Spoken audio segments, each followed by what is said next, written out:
कभी कभी हमारी रोजमर्रा की जगहों के पीछे उनकी दीवारों में ऐसी कहानियां छिपी होती हैं जो नजर नहीं आती।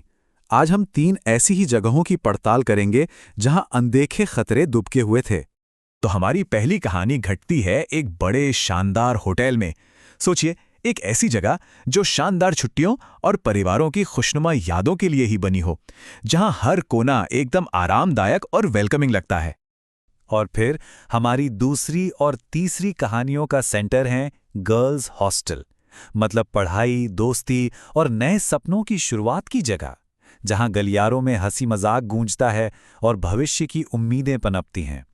लेकिन क्या हो अगर इन बिल्कुल आम सी दिखने वाली जगहों की चमक दमक के पीछे बहुत गहरे और भयावह राज दफन हों? तो चलिए इन मामलों की फाइल खोलते हैं और देखते हैं कि इन दीवारों के पीछे असल में हुआ क्या था। तो हमारा पहला मामला हमें लेकर चलता है होटल ताज पैलेस। ये कहानी है राजवीर के परिवार की, जो बस एक यादगार छुट्टी की उम्मीद में वहां पहुंचा था।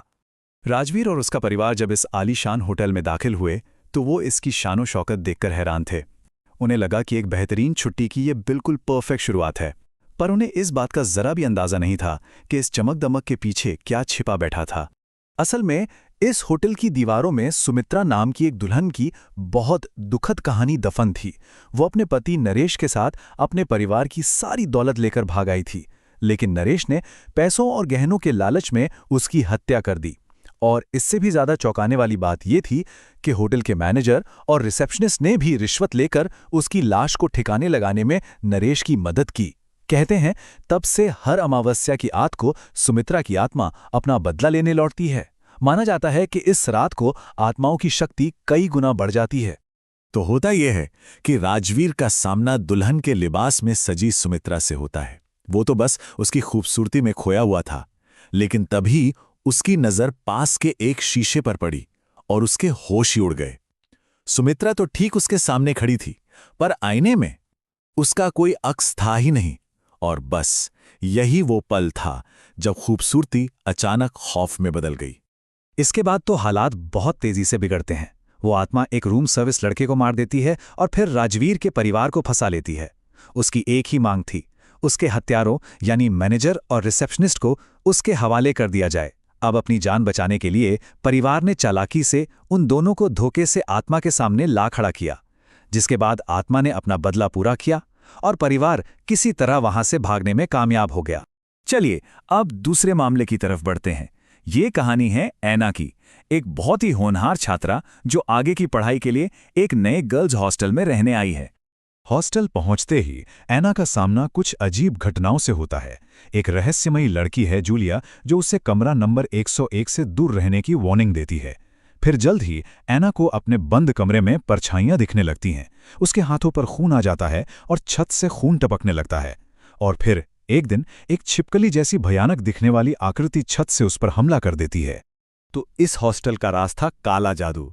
ये जो जूलिया थी, जिसकी आत्मा यहाँ भटकती है, वो इसी हॉस्टल की एक पुरानी स्टूडेंट थी। वो चर्च में काला जादू किया करती थी और एक दिन किसी की बलि देते हुए पकड़ी गई। फिर गुस्साई भीड़ ने उसे जिंदा जला दिया और अब उसकी आत्मा उसी कमरे और बाहर बने कुएं से बंद कर रह गई है। जब परेशान होकर ऐना ने हॉस्टल की वार्डन मार्था को सब कुछ बताया ना, तो मार्था ने उसे एक बड़ी अजीब, एक रहस्यमयी सी सलाह दी। और पता है, यही सलाह आगे चलकर ऐना के बचने की चाबी बनने वाली थी। यहाँ जो लड़ाई थी ना, वो दिमाग की थी। मतलब जूलिया की शक्ति लोगों के डर और इस विश्वास से आती थी कि वो सच है। वो लोगों पर कब्जा भी कर सकती थी। ऐसे में ऐना का एकमात्र बचाव था उस आत्मा को एक भ्रम समझना, एक इल्यूजन।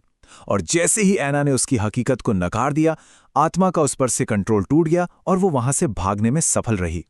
अब हम आते हैं अपने आखिरी और शायद सबसे ज्यादा परेशान करने वाले मामले पर। यह मामला है शांति देवी हॉस्टल का, एक ऐसी जगह जो देखने में बिल्कुल वीरान लगती थी। प्रिया, जो इस हॉस्टल में नई नई आई थी, उसको एक बुढ़िया खाना परोसती है। लेकिन जैसे ही वो ट्रे से कपड़ा हटाती है तो खाने की जगह उसे सिर्फ हड्डियों का ढेर मिलता है। ये उस रात होने वाले खौफनाक अनुभवों की बस एक शुरुआत थी। घबराकर जब प्रिया कमरे से बाहर भागती है तो उसे एक लड़की दिखाई देती है जिसके पैर पीछे की ओर मुड़े हुए थे। लोक कथाओं के हिसाब से ये किसी बुरी आत्मा का साफ साफ संकेत होता है। और डर का ये सिलसिला यहीं नहीं रुकता। प्रिया एक और लड़की से टकराती है जिसका सिर ही नहीं था। इस भयानक नज़ारे को देखने के बाद प्रिया के पास उस हॉस्टल से भागने के अलावा और कोई चारा नहीं बचता। तो इस हॉस्टल का राज क्या था? असल में ये पहले मेडिकल की छात्राओं के लिए था, जहां पढ़ाई के तनाव की वजह से कई लड़कियों ने आत्महत्या कर ली थीं।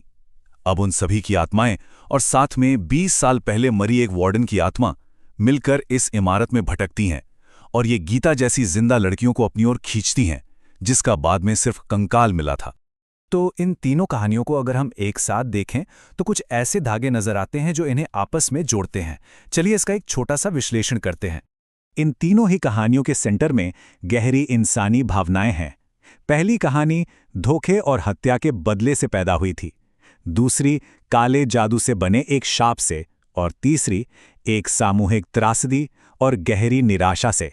हर मामले में बदला, नफरत और दुख जैसी मजबूत भावनाएं ही उन जगहों पर ऐसे अलौकिक खतरों को जन्म देती हैं जो मिटाए नहीं मिटते। तो सवाल ये उठता है, क्या कुछ जगहों पर हुई त्रासदियों की गूंज इतनी तेज होती है कि वो कभी धुंधली ही नहीं पड़ती? शायद ये कहानियां हमें यही बताती हैं कि कुछ भावनाएं दीवारों में हमेशा के लिए अपनी एक छाप छोड़ जाती हैं।